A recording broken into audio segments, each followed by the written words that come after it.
Hello and welcome to the University of Law. In today's video I am unboxing and reviewing Doctor Who Operation Werewolf.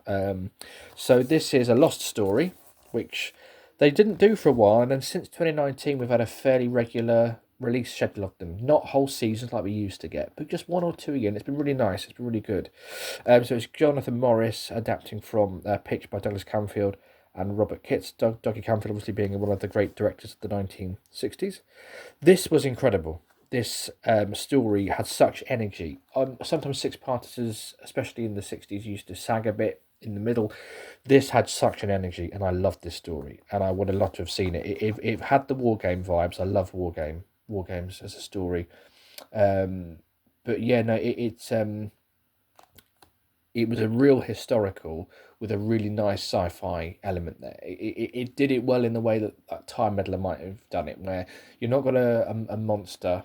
You know, humanity is the monster, but there's something scientific that shouldn't be happening here. And of course, there's some great links to obviously Jamie McCrimmon being from the past, and there's some McCrimmons in the story. This is Zoe's history, and she knows what should happen.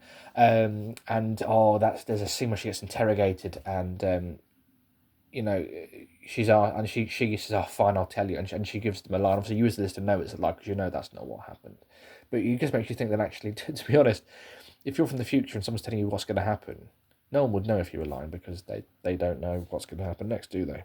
So when people do tell the truth in these films, you think, well, actually, you could have lied, like Zoe did. So yeah, I like the way that they're trying to go and see 1066, and yeah, they end up in 1944. I thought this cover was quite evocative of Curse of Fenric on the front, which is another great, obviously, World War II story. But yeah, let's just finish off by opening the setup. And again, as always, do let me know in the comments what you thought of the story if you watched it. So we got discs 1 and 2, sorry, episodes 1 and 2 on disc 1. We've got the original logo there. We got the... I forgot about this. Yeah, each... So they kind of did a sort of homage to those sort of... you know, in the war games where they had like, and they did it a lot in season 7, where you'd have like an individual title reveal, and the Space Pirates did it as well. They did that for this, and they gave them, although this wasn't the case by this point, they've given them all a episode name.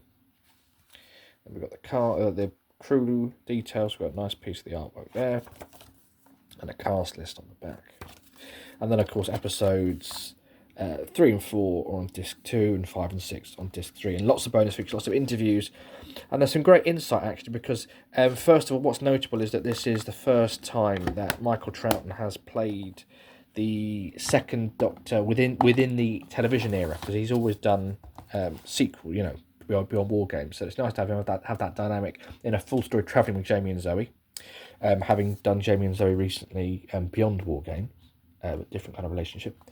And obviously the bonus features really go into a lot of behind the scenes on Patrick Troughton as a father, as an actor, as a colleague, and what it was like at the time on set. There's some really good behind the scenes, not just of the audio, but actually of the era as well. And what do you think of this set? Do let me know in the comments below. As always, don't forget to like and subscribe. I look forward to speaking to you soon.